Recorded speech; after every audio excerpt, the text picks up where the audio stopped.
అన్న మూవీ ఎలా ఉందన్న? మూవీ రివ్యూ ఏంటి చెప్పన్నా? చెప్పు నా చెప్పు. విజయ్ సేతుపతి గారిది స్టోరీ సెలెక్షన్ చాలా బాగుంటుందని నాకైతే అనిపిస్తుంది. ఎందుకంటే లాస్ట్ మహారాజా మూవీలో అయితే ఆయన మీద ఎక్స్పెక్టేషన్స్ పీక్ లో పెరిగిపోయింది. సో ఆ నమ్మకం మీద నేను 23rd అయితే డైరెక్ట్ కళ్ళు మూసుకొని థియేటర్స్కి వెళ్ళిపోతా, మూవీ చూసేస్తా. ఏమండి ఏం చెప్తాం రా లోహిత్, నేను అప్కమింగ్ మూవీ వీడియోస్ లో ఏస్ మూవీ అని చెప్తే ఏస్ అయ్యాలా అని చెప్పు చూసావా. కమింగ్ టు నెక్స్ట్ మూవీ ఏస్. ఏంటి ఏసేయాలా? నేను అప్పుడే ప్రిడిక్ట్ చేయాల్సింది లోహిత్, తప్పు చేశా. మూవీ గురించి మాట్లాడుకోవాలంటే యా ఫైన్, మూవీకి అయితే వెళ్ళాను, అంతా బాగానే ఉంది అని అనిపించింది ఫస్ట్ హాఫ్ లో కొంచెం సేపు. సో అక్కడెక్కడ వచ్చే సీన్స్ ని ఏమన్నా కలుపుతాడా, ఏమన్నా ఇంటర్లింక్ ఉంటాయా అని చెప్పి లాస్ట్ దాకా వెయిట్ చేసా. సెకండ్ హాఫ్ చూసిన తర్వాత ఎందుకురా ఈ మూవీ చూస్తున్నా అనే ఫ్రస్ట్రేషన్ పీక్స్కి వెళ్ళిపోయింది అనమాట నాకైతే. కాకపోతే థింగ్ ఏంటంటే ఈ ఒక్క పోకర్ గేమ్ పెట్టుకొని కంప్లీట్ మూవీని మొత్తం రన్ చేయడం అనేది కొంచెం ల్యాగ్ అనిపించింది. అండ్ ఓకే, విజయ్ సేతుపతి గారి మీద ఇప్పటికే స్టిల్ నమ్మకం ఉంది మహారాజా మూవీ తర్వాత, కానీ ఈ రేంజ్ రాడ్ నేనైతే ఎక్స్పెక్ట్ చేయలేకపోయాను ఈయన దగ్గర నుంచి. ఓకే, మూవీ అయితే వన్ టైం వాచబుల్ అయితే చెప్పుకోవచ్చు.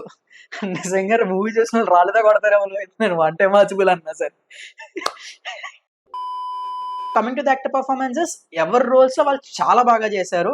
కానీ ఒక మాట చెప్పుకోవాలబ్బా, బేసిక్గా యోగిబాబు గారి దగ్గర నుంచి నేను చాలా కామెడీ ఎక్స్పెక్ట్ చేశాను ఈ మూవీలో. ఎందుకంటే ఆల్రెడీ యోగిబాబు గారి కామెడీ ఎవరైనా చూస్తుంటే తెలిసి ఉంటుంది ఆయన ఏ రేంజ్ లో కామెడీ చేస్తారని. బట్ ఈ మూవీలో అయితే ఆయన సరిగ్గా వాడుకోలేదని చెప్పుకోవచ్చు. కానీ ఉన్నంత వరకు అయితే fine. So coming to the first half, ఈ మూవీ మాక్సిమం మొత్తం అంతా మలేషియాలో షూట్ చేశారు. నేను బేసిక్గా ట్రైలర్ చూసిన తర్వాత నేను ఇంకా ఇండియాలో కొంచెమైనా పార్ట్ ఉండదు అనుకున్నా, బట్ కంప్లీట్గా మలేషియాలో ఉంది లొకేషన్ అంతా.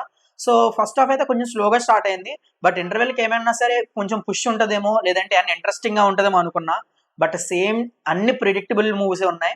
ఓకే ఓకే అనిపించింది first half, but still second half కోసం కూర్చొని వెయిట్ చేసా. ఎందుకంటే నా సెకండ్ హాఫ్ లో ఏమన్నా మంచి కిక్ ఇచ్చే మూమెంట్స్ ఉంటాయి, హై మూమెంట్స్ ఉంటాయి అని. సెకండ్ హాఫ్ వచ్చేసరికి చాలా లాగ్ అనిపించింది నాకు. ఎంత లాగ్ అనిపించింది అంటే అసలు కొన్ని సీన్స్ ఎందుకురా పెట్టారు, నిజంగా అవసరమా అని అనిపించింది. నిజంగా మలేషియా పోలీసులతో కొన్ని సీన్స్ అంటే అవి మరీ టూ లాగ్ ఉంటాయి.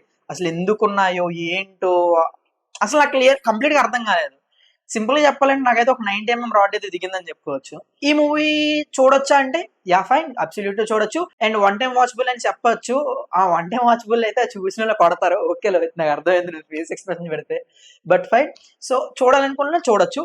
ఈ మూవీ స్క్రిప్ట్ విజయ్ సేతుపతి గారు ఎలా యాక్సెప్ట్ చేశారు నాకు అర్థం కాలేదు. ఎందుకంటే ఆఫ్టర్ బ్లాక్ బస్టర్ ఆఫ్ మహారాజాలో మంచి బ్లాక్ బస్టర్ తీసుకున్న తర్వాత స్క్రిప్ట్ ఏ విధంగా సెలెక్ట్ చేసుకోవాలి, ఆడియన్స్ పల్స్ ఎక్కడ పట్టుకోవాలి తెలిసిన విజయ్ సేతుపతి గారు ఈ మూవీని ఎలా సెలెక్ట్ చేసుకోవాలి నాకు ఇప్పటికీ అర్థం కావట్లేదు.